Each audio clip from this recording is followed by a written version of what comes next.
Tēnā koutou.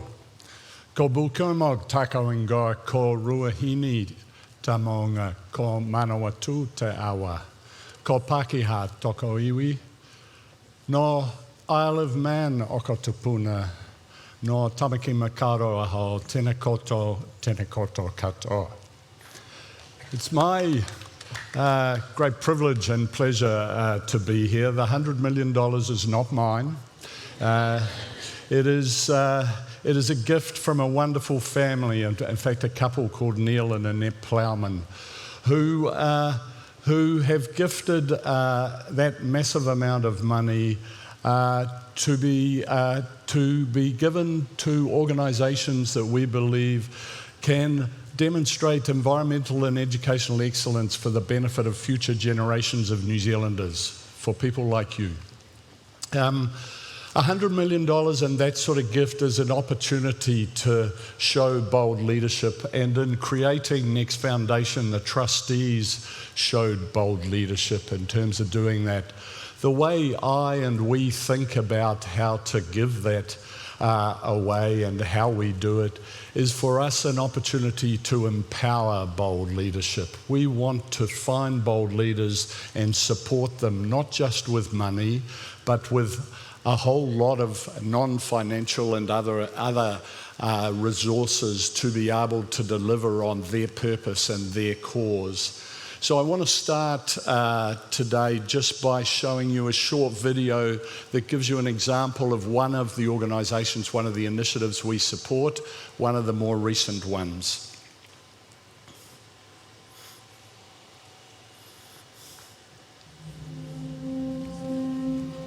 Nōreira mātou ka tāpai ki a koe, morangi nui ronga me papatu ino koe takuno.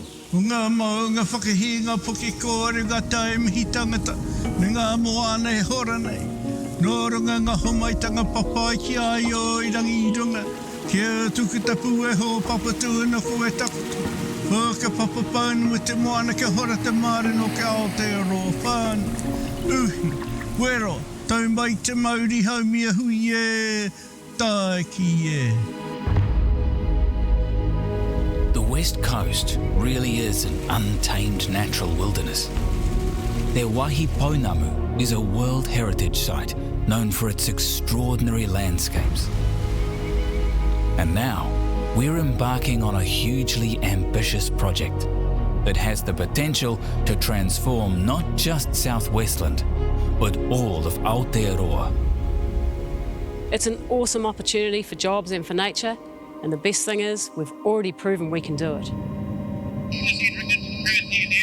Zero Invasive Predators has recently removed possums, rats and stoats from 12,000 hectares in the Perth River Valley. As you can see, it's very rugged country. Yeah, for a start I was sceptical, as a lot of people in South Westland were. But as the program's gone on, as we're seeing the results, we're all pretty happy now that it's making a big difference. Vegetation's coming away again. Things are greening up, things are growing well. The technology, the monitoring, the cameras, the traps, systems seem to be working really well, yeah. If we can do it here, we must be able to do it anywhere. So what happens next is we're going to scale up what we've already done here. We're going to be doing it in this kind of landscape, rural areas and also in local townships, and we'll be doing it with the community. To be pest-free without the risk of TB for our farmers is massive, and it will increase the bird life that we enjoy seeing out here for anyone who comes to visit this special place. We run a wilderness tour business out on Lake Maparika here. People often do comment that the bird life is really silent out here, which is difficult. I've been trapping around the lagoon here now for 7 years. Each year I notice there's less of some species. What we're trying to do is protect the fernbird and bittern. Also kotaku, the roe, New Zealand's rarest kiwi, which lives in the hills around here, and other wading birds. Oh, nobody home, that's good. Well, what's changed is that we can actually eliminate predators from these sort of large, extensive areas of wildland. I can see maybe in a year or two, I won't need to trap around here.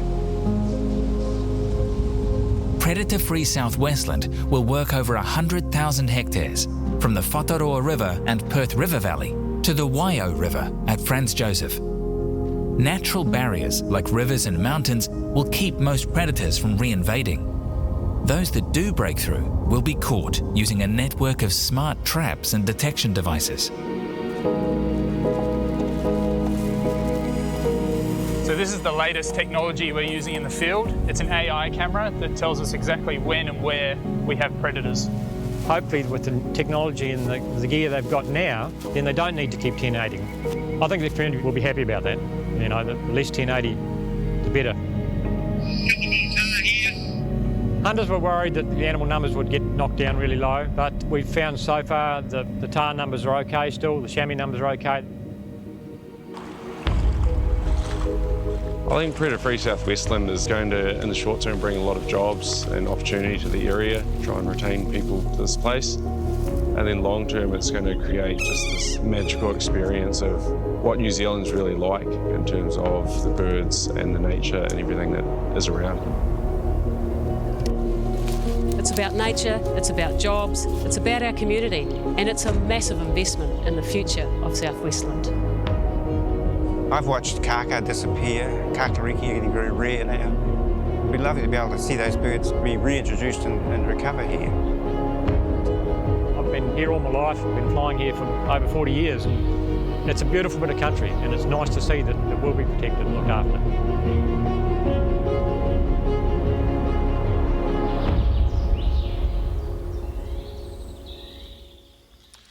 So,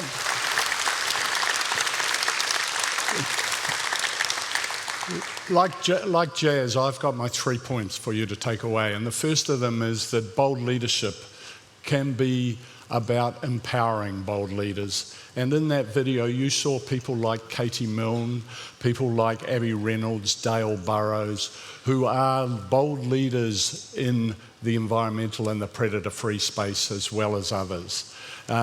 And it's our privilege and our opportunity is to be able to support those people, those leaders. Oh, we got him up already. One of the people who wasn't in the video is this man, Al Bramley. He leads an organisation called ZIP, or Zero Invasive Predators.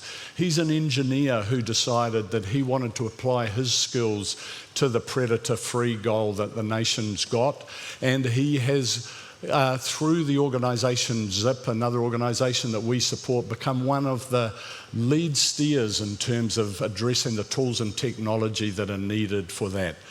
We lose 70,000 birds every night through eggs, birds and predators, through rats, stoats and possums. Al's on a mission to cut that number down to zero.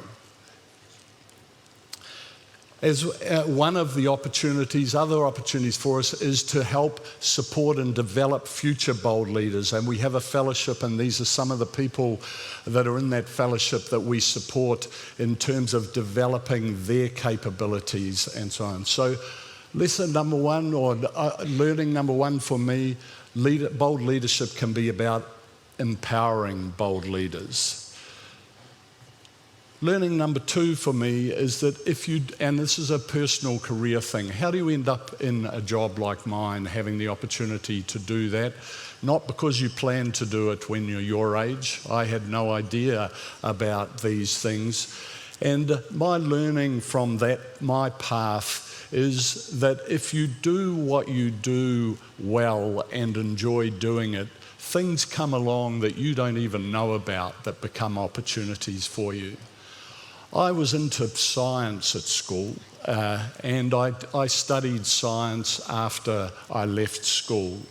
After I'd finished my studying, my job career went teacher, foreign exchange dealer, horse racing industry, private company investment, philanthropy. There's somebody who doesn't know what he's up to, who's not very good at whatever he's doing, and clearly has probably had a very unhappy life.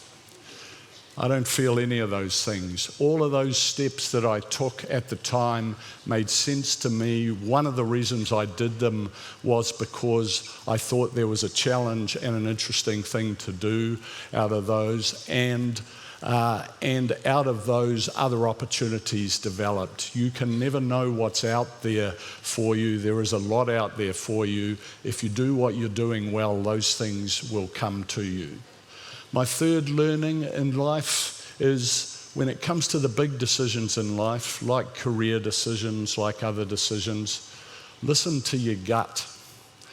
Not only listen to your gut, but when it's smaller decisions like how to cross the road and whether it's safe to, logic and rationale and science were a really good thing to apply, not your gut. But when it comes to the big decisions, then listening to your gut can make a real difference. In 2014, I and my wife Robin were invited along to an announcement of an organisation.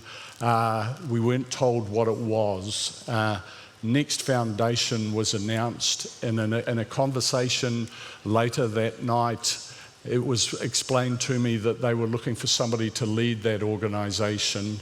And I went from that conversation over a beer to 6 weeks later having saying to my partners of 20 years in private company investment, I'm not surprised if you're surprised by this conversation, because I'm surprised. I hadn't planned. I saw it was given this opportunity, and I took it because my gut told me that this would be something that I would enjoy and would challenge and would be able to do. And that's turned out to be one of the best decisions of my life, not based on logic or rationale. So 3 things for me to leave you with. Bold leadership can be about empowering bold leaders. Do what you do well, and things will come to you that you don't even know about. And when it comes to those big decisions, listen to your gut. Thank you very much for listening.